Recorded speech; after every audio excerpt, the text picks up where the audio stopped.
भैया आपने बहुत अच्छा जस्टिफिकेशन दिया। या आप वो जो वहाँ के प्राइम मिनिस्टर इजराइल के उन्हें भेजिए, वो बहुत खुश होंगे। आप जस्टिफिकेशन दे देना कि अगर गॉड नहीं है तो बच्चे क्यों मर रहे हैं, आप बताएं। वो ये सवाल पूछ रहे हैं कि अगर आप ईश्वर का अस्तित्व नहीं मानते हैं तो उन बच्चों की मौत को आप कैसे इंटरप्रेट करते हैं?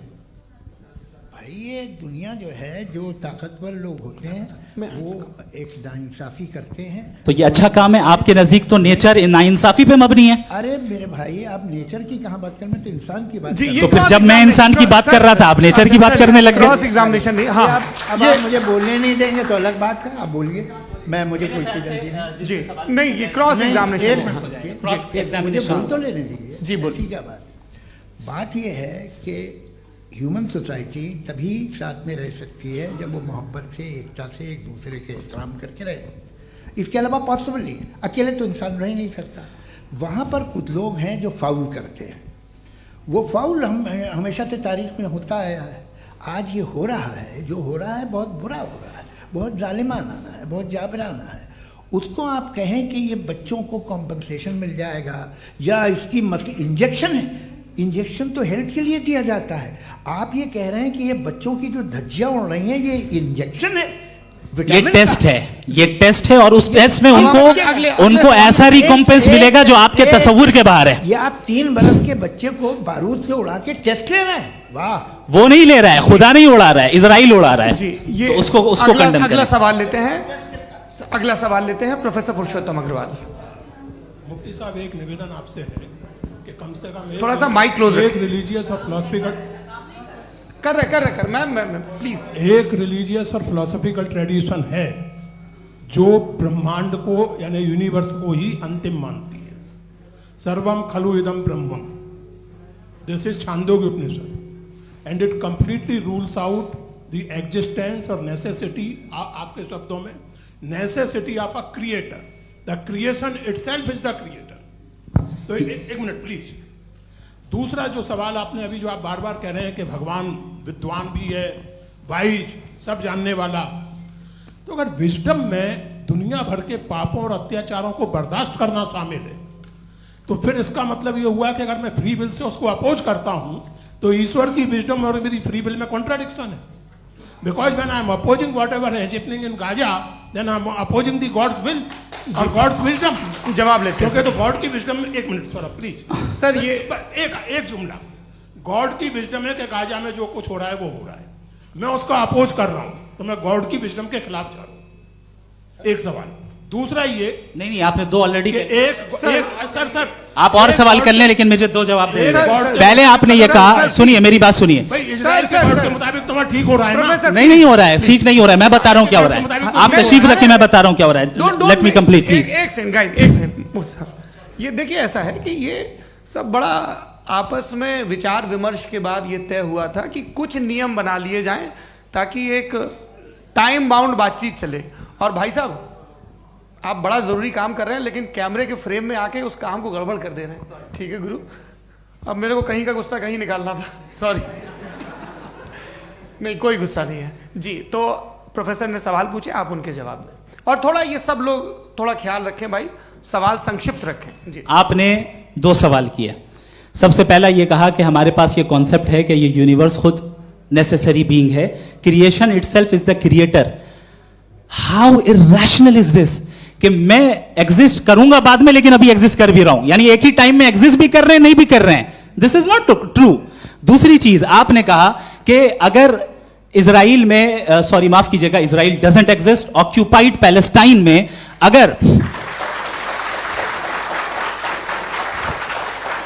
अगर ऑक्यूपाइड पैलेस्टाइन में बच्चों को मारा जा रहा है फ्री विल की वजह से और गॉड नहीं रोक रहा, ये कॉन्ट्रडिक्शन है। ये बताइए कि एक एग्जाम में एक बच्चा गलत आंसर लिख रहा है, सुनिए, एग्जामिनर चाहे तो रोक सकता है, क्यों नहीं रोक रहा है?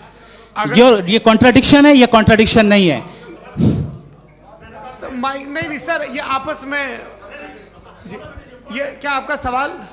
माइक दीजिए। फ्री विल दिया गया है टेस्ट के लिए, अकाउंटेबिलिटी के लिए। अगर फ्री विल नहीं होता तो आप कहते हैं हमें रोबोट बना दिया गया। नॉट मिसरिप्रेजेंट माय पोजीशन, आपकी जो भी पोजीशन, मैं अपनी फ्री विल के नाते अपने ह्यूमन विजडम के नाते गाजा में हो रही अत्याचार का विरोध करता हूँ। बिल्कुल करना चाहिए। आपके हिसाब से मैं गॉड की विजडम का विरोध कर रहा हूँ? बिल्कुल नहीं, समाज हो रहा है गॉड बिल्कुल भी नहीं, बिल्कुल भी नहीं। उसका वहां पर गाजा में कत्ल होना ये इंसानों के गलत इस्तेमाल का नतीजा है, फ्री विल के इस्तेमाल का नतीजा है। गॉड इसका हुक्म नहीं देता, उससे रोकता है। यही तो मसला है ना, आपके लिए कॉन्सेप्ट क्लियर नहीं नहीं भाई, आपने तो बताया था इंजेक्शन लगाने से बच्चे को तकलीफ होती है, ये इंजेक्शन लगा। सर आप ऐसे रेटोरिक स्टेटमेंट दें तब तो कोई मसला नहीं आपने समझते बोला कि रहेंगे। injection this is a rhetoric statement, this is not a logical argument sir. I am sorry, I am sorry. आखिरी 30 मिनट बड़े मुश्किल होने वाले हैं। जी मुफ्ती साहब आगे बैठे हैं, इनको माइक दीजिए। हाँ तरुण, माइक आप अपने पास रखिए, आपको कैमरे का फ्रेम पता है जी। सबसे पहले दोनों को मुबारकबाद। एक सर अपना आप नाम बता दें। मेरा आप अमेरिका में शिकागो में रहते हैं, इतना मुझे याद है। पता है आपको, यासिर नदीम अलवाजदी मेरा नाम है। जावेद सर आपसे एक क्वेश्चन है इन्फिनिट रिग्रेस के ताल्लुक से। एक हाइपोथेटिकल सिनेरियो है, मसलन अगर आप सर माइक थोड़ा सा प्लीज क्लोज रखिए। ओके जी।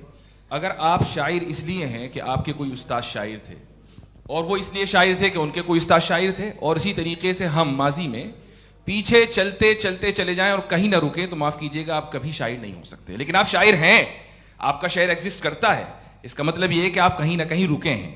तो मेरा सवाल ये है कि क्या आप इन्फिनिट रिग्रेस ऑफ कॉजेस को लॉजिकल फैलेसी मानते हैं या नहीं मानते? हाँ या ना? मैं इन्हें लॉजिकल फैलेसी नहीं मानता हूँ, लेकिन मेरा प्रॉब्लम यह है कि जब मैं नहीं मानता हूँ तो I will continue with this logic जो फैलेसी नहीं हो। आप एक जगह रुक जाते हैं जाके, आप कहते हैं ये गेंद कैसे बनी, ये जजीरा कैसे बना, ये समंदर कैसे बना, ये ज़मीन कैसे बनी, और अचानक गॉड पे जाके आपको ब्रेक लग जाता है। एक बार आप सवाल नहीं करते कि भाई इनको बनाने वाला तो इनसे भी कॉम्प्लिकेटेड होगा, वो कैसे बना, उसके बारे में आपने इत्मीनान कर लिया, वो हमेशा से है। तो अगर आप उसे हमेशा से मानते हैं तो फिर ये मान लीजिए कि कायनात हमेशा से है, क्या तकलीफ फिर हम वजूद में नहीं आते ना। जी है? हम मौजूद नहीं। अच्छा सर क्यों नहीं हो मैं सकता? बताऊं प्लीज प्लीज। जैसे मैंने मिसाल दी आपके शेर, आपका शेर कभी वजूद में ना आता अगर शायर इसी तरह चलते रहते हमेशा। जी माइक माइक। मेरे ख्याल से एक सेकंड। इन्फिनिट रिग्रेस का कॉन्सेप्ट क्लियर नहीं हो जी। पाया, ऐसे रहने दें, लेट्स मूव ऑन अच्छा, सर। ठीक है। हाँ थोड़ा सा मॉडरेटर का भी ख्याल रखें। नहीं नहीं आपने तो रखा है, आपने रखा है। यहाँ पे गौहर रजा साहब हैं, वो भी एक सवाल पूछना चाहते हैं। माइक या नीचे से ऑन कर दिए, नीचे। पहले तो ये कह दूं कि मैं उन बच्चों से शर्मिंदा हूं जिनको गजा में कत्ल किया गया, क्योंकि हमारे होते हुए कत्ल किया गया। लेकिन उससे ज़्यादा शर्मिंदगी इस बात से हुई कि मुझे लगा कि मुफ्ती साहब उसको जस्टिफाई कर रहे हैं। बिल्कुल भी नहीं, आप बहुत ही गलत मुझे बात लगा कर- मैं गलत हो सकता हूं। बिल्कुल गलत मैं है। सवाल पूछ रहा हूं। सवाल मैं देखिए, सवाल अगर पूछ रहा हूं। एक मैं सेकंड, जावेद भाई गौर से साहब, एक डिसएग्री सेकंड, करता गौर हूं। साहब, एक सेकंड देखिए, अगर देखिए ऐसा एक सेकंड आप सर वेट अरे आप कुछ मेरे पहले मुझे अपनी बात कह लेने दीजिए। अगर ऑडियंस तय करेगी तो फिर मॉडरेटर का मतलब नहीं। मेरा आप सबसे ये कहना है, ये बहस दो लोगों के बीच में है, एक तरफ मुफ्ती साहब, एक तरफ जावेद साहब। पिछले 1.5 घंटे से ये लोग अपने अपने तर्क रख रहे हैं। आपकी इनसे इत्तेफाकी हो सकती है, ना इत्तेफाकी हो सकती है। मेरे उस्ताद मुझे सिखा गए हैं कि मुखामुखम में असहमति की गुंजाइश बची रहनी चाहिए। अगर मैं आपकी बहुत इज्जत करता हूं गौहर साहब, आपने जो कमाल की किताबें लिखी, साइंटिफिक टेम्परामेंट, लेकिन मेरी ये गुजारिश है आप सबसे कि यदि आप इन लोगों ने जो बोला उन पर टिप्पणियां करेंगे तो ना वक्त की पाबंदी रहेगी ना वो अनुशासन। आप सवाल पूछ लें, उस सवाल में जो बात आ जाए वो आ जाए।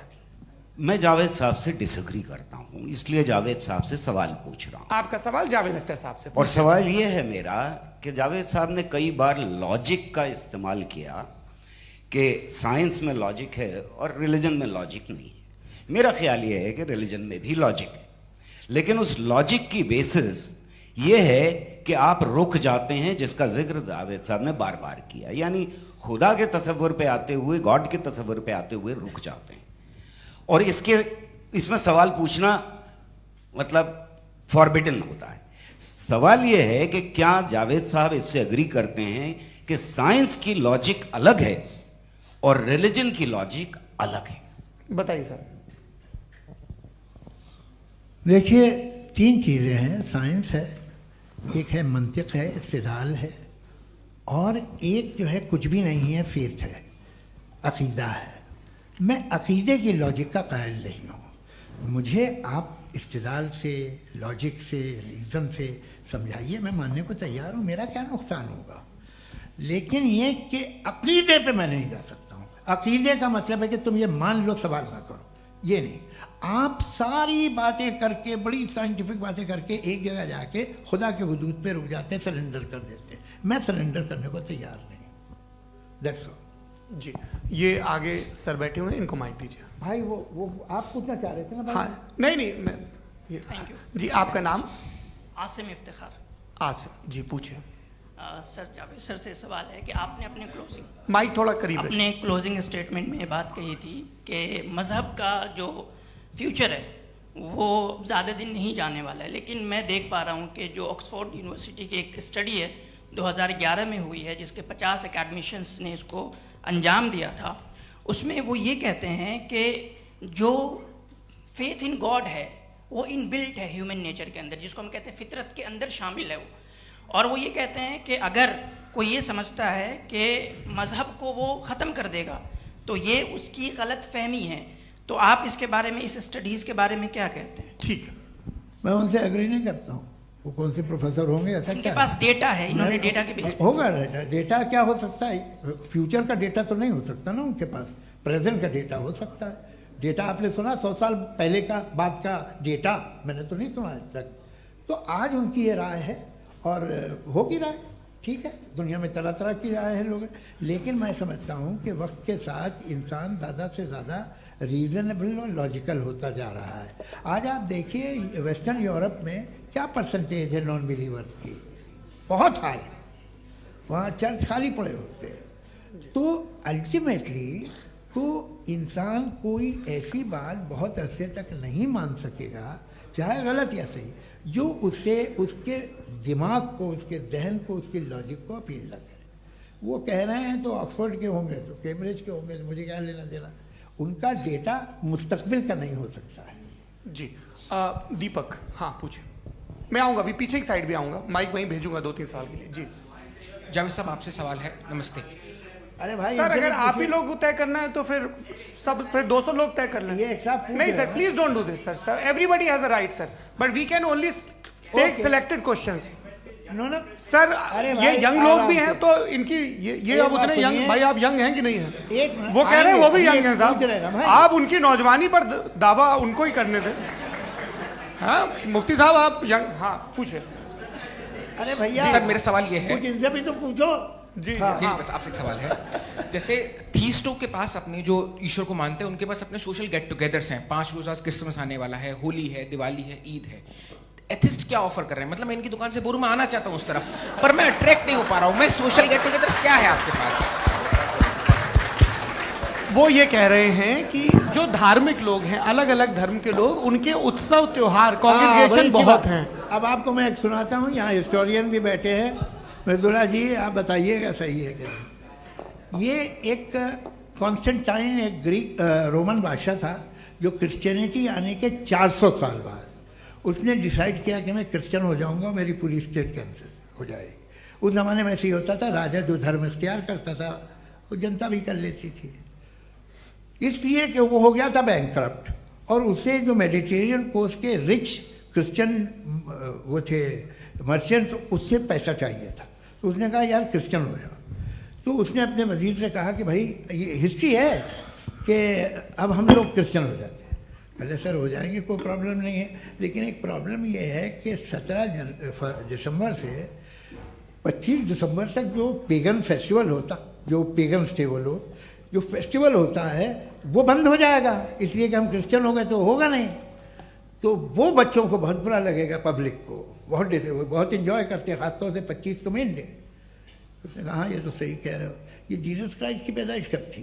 कहते साहब वो अप्रैल में थी। नहीं, कट करो, वो 25 दिसंबर को है। यह हकीकत है। और 400 साल बाद क्रिश्चियनिटी के अप्रैल से दिसंबर ले आए, और इसलिए कि यहाँ पेगन फेस्टिवल होता था। अब मनाते हैं आप आराम से। ये जो सारे फेस्टिवल हैं ये रिलीजन से, हर एक को एक इंटरटेनमेंट डिपार्टमेंट चाहिए होता है अपनी कंपनी चलाने के लिए। तो ये रिलीजन ने, ये सेकुलर त्योहार थे जिन्हें रिलीजन्स ने ले लिया है। ये मौसम के थे, फसलों के थे, किसानों के थे, उसको आपने लेके रिलीजियस रंग दे दिया। ये कोई रिलीजन से थोड़ी आए हैं। आप अच्छा हमें देखिए, हम तो मुल्द हैं, हम ईद मनाते हैं, हम दिवाली मनाते हैं, हम होली मनाते हैं, हम क्रिसमस मनाते हैं। बम्बई की फिल्म इंडस्ट्री की सबसे बड़ी होली हमारे घर में, सबसे बड़ी ईद हमारे घर में। वो हमारे सोशल वो है, हमारे हेरिटेज है। ऐसा थोड़ी है कि we will throw the baby along with the water. ये तो अच्छी चीज़ है, इन्हें रखो, जो बेकार है फेंक दो। जी हाँ, हेलो जी, मेरा सवाल नादवी जी से है। जैसा कि आपने बोला कि गॉड टाइम के भी परे हैं और गॉड इतनी कॉम्प्लेक्स चीज़ है कि उसे ह्यूमन माइंड समझ नहीं सकता, और गॉड ने अर्थ पे फ्री विल भी दे दी है, तो आप अपना वक्त ज़ाया क्यों कर रहे हैं गॉड के बारे में बात करके? अपन को तो बात करनी चाहिए कि सोसाइटी को बेहतर कैसे करें। जी मैं गॉड वही बताता है सोसाइटी को कैसे बेहतर करे। अभी मैं आपका जवाब देता हूं। आपने कहा कि टाइम पे वो एग्जिस्ट नहीं करता, सो मेरा सवाल ये है कि जैसा आपने बोला कि गॉड बहुत ही कॉम्प्लेक्स चीज है, मैंने और कहा ही नहीं कि कॉम्प्लेक्स है, तो आपके अल्फाज हैं। कॉम्प्लेक्स का लफ्ज गॉड के लिए सुइटेबल नहीं है। क्यों? क्योंकि कॉम्प्लेक्स वो चीजें होती हैं जो ऑब्जेक्ट हो। God is not an object जिसको आप इंस्ट्रूमेंट के जरिए लेबोरेटरी में जाके टेस्ट करें, oh it's very complex. No, वो कोई कार का इंजन नहीं है। मेरा वो सवाल फिलोसॉफिकली नेसेसरी बीइंग ऐसी बीइंग है जो सिंपल बीइंग है। हाँ, आप उसको मुकम्मल तौर पे उसकी तमाम हिकमतों को जान ले और हर चीज को जान ले, ये पॉसिबल नहीं है, क्योंकि वो ऑल वाइज है, आप ऑल वाइज नहीं है, और वो खुदा है, वो आपको सारी चीजें बता दे, ये जरूरी नहीं। मेरा सवाल ये नहीं था। मेरा सवाल ये था कि जब गॉड इतना परे है इस दुनिया से कि उसने अर्थ पे फ्री विल भी दी है, हम सब ह्यूमंस की फ्री विल है, और जो सोसाइटी में हो रहा है वो अपन लोग डिसाइड करेंगे, तो God अपन के लोग बारे डिसाइड में नहीं बात करेंगे करने ना, की- अपन लोग डिसाइड नहीं करेंगे। गॉड जो है, गॉड ने वो उसकी जात, उसकी एग्जिस्टेंस टाइम एंड स्पेस से परे है, लेकिन वो हमारा टेस्ट ले रहा है और उसी गॉड ने हमें बताया कि तुम्हें क्या करना है क्या नहीं करना है, तो जाहिर है उस गॉड की बात सुनेंगे ना हम। जी वो पीछे एक चश्मा लगाए जो मैम खड़ी हैं, उनको दीजिए। हाँ आप जी जी बिल्कुल आएंगे। देखिए मैं कोशिश कर रहा हूँ सब तरफ जाने की। हाँ उनको दीजिए माइक। जी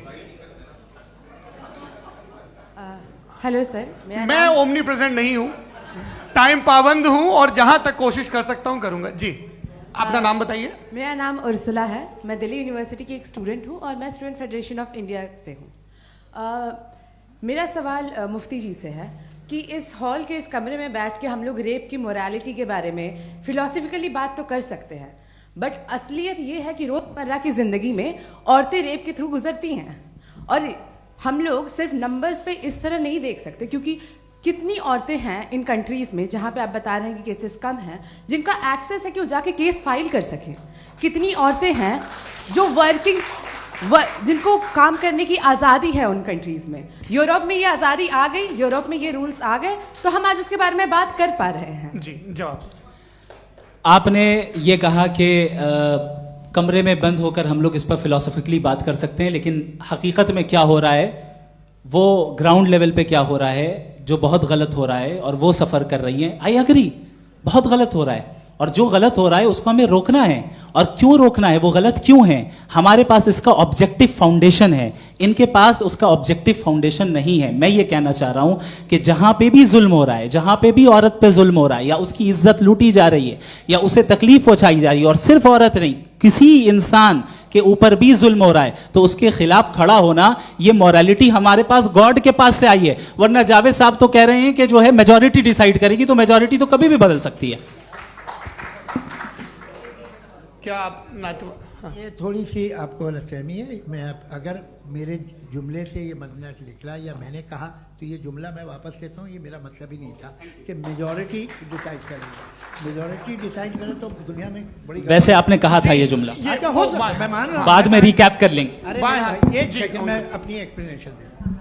मुनासिब बात यह है कि हम सब के सब दिल में जानते हैं कि क्या अच्छा है क्या बुरा है, हमें पता है अच्छी तरह से। जो लोग बुरे काम करते हैं उन्हें भी मालूम अच्छा क्या है।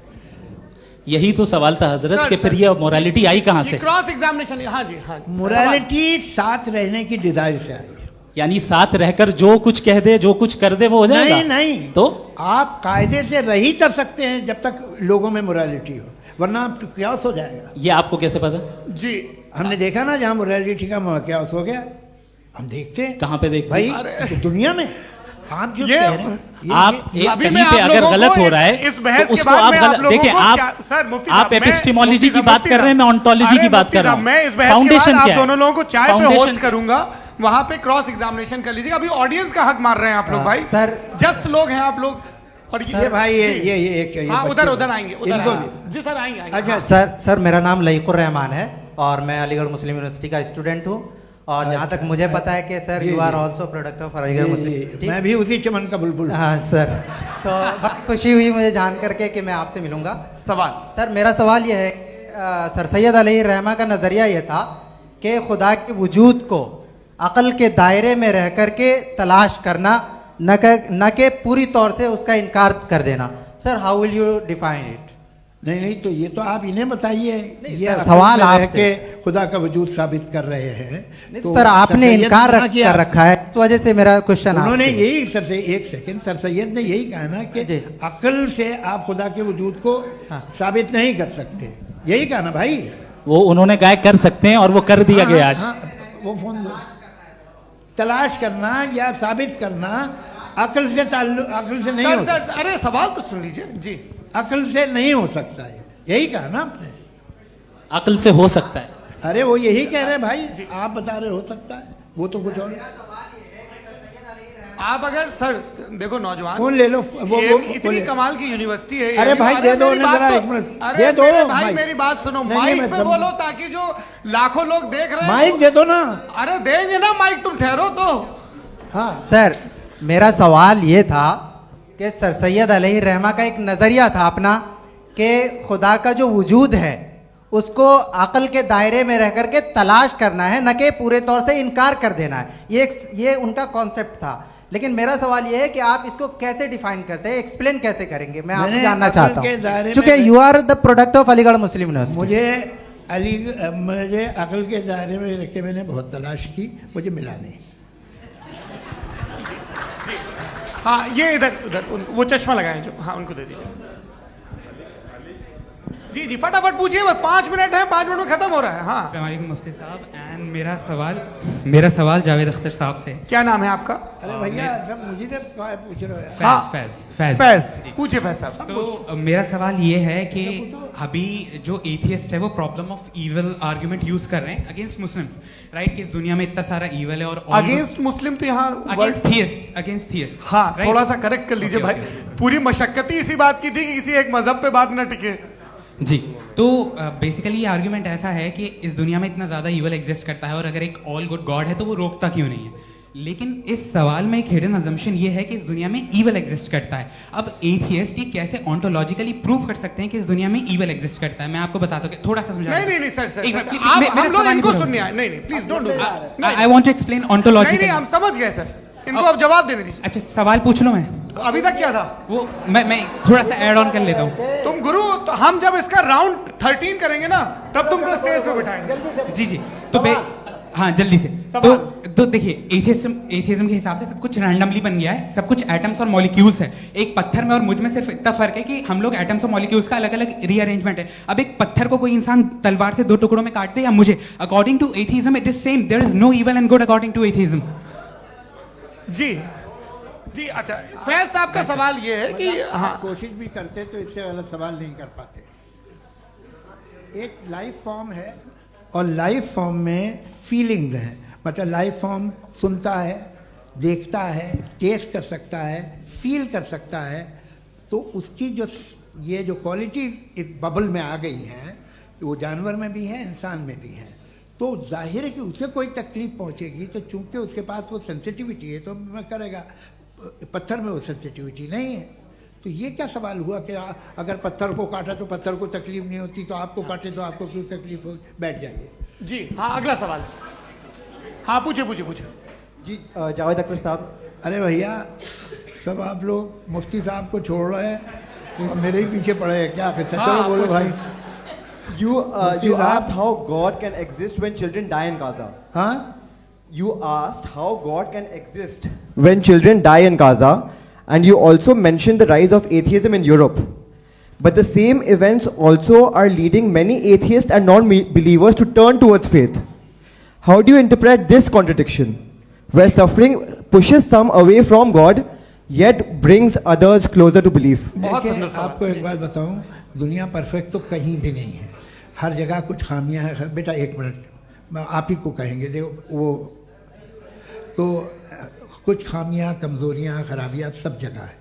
लेकिन अगर देखोगे ईमानदारी से कि दुनिया सबसे ज़्यादा महज़ब कहाँ है, एक आम शहरी को कहाँ हुकूक हासिल हैं, वो बोल सकता है, अपनी मर्ज़ी से काम कर सकता है, अपनी मर्ज़ी से राय दे सकता है, हुकूमत के ख़िलाफ़ बोल सकता है, बरसरे इक़्तिदार लोगों के बारे में बोल सकता है, सरमायादारों के ख़िलाफ़ बोल सकता है। तो आपको ये स्कैंडिनेवियन कंट्रीज़ में मिलेगा, वेस्टर्न यूरोप में मिलेगा। मैं नहीं कह रहा वो परफेक्ट है, बिल्कुल नहीं, वहाँ बहुत ख़राबियाँ भी हैं, परफेक्ट तो कोई।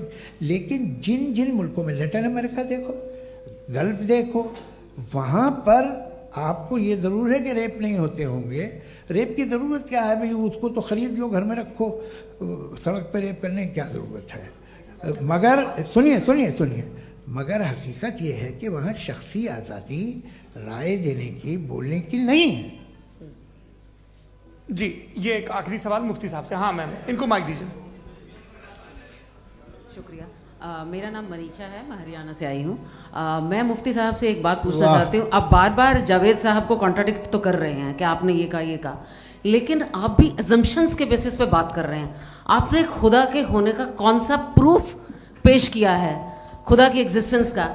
अब इस सवाल को अलग रहने दीजिए, कौन एथीस्ट है कौन नहीं है। और दूसरी बात जो आपने एक छोटी सी कही थी कि ये फ्री विल का इस्तेमाल करता है इंसान अपनी, लेकिन इस फ्री विल का इस्तेमाल में मतलब खुदा ने ये दे दी सबको ये इजाज़त कि वो कितना घिनौनापन और कितने ज़्यादा ख़राब से ख़राब तरीके इस्तेमाल कर सकता है। जवाब सुनते जी। आप फ्री विल को मानती है ना, या अब कहती है कि फ्री विल नहीं है ना, मानती है ना? तो अब आपके पास इसका कोई एक्सप्लेनेशन नहीं है कि अगर एक इंसान उस फ्री विल का इस्तेमाल करके गलत काम कर रहा है और बच के अच्छी ज़िंदगी गुजार के निकल जा रहा है, उसका कोई रिकम्पेंस नहीं है। हमारे वर्ल्ड व्यू में जो इंसान गलत काम कर रहा है उसको भी रिकम्पेंस यानी उसका बुरा बदला मिलना है, और जो सही काम कर रहा है उसको सही बदला मिलना है।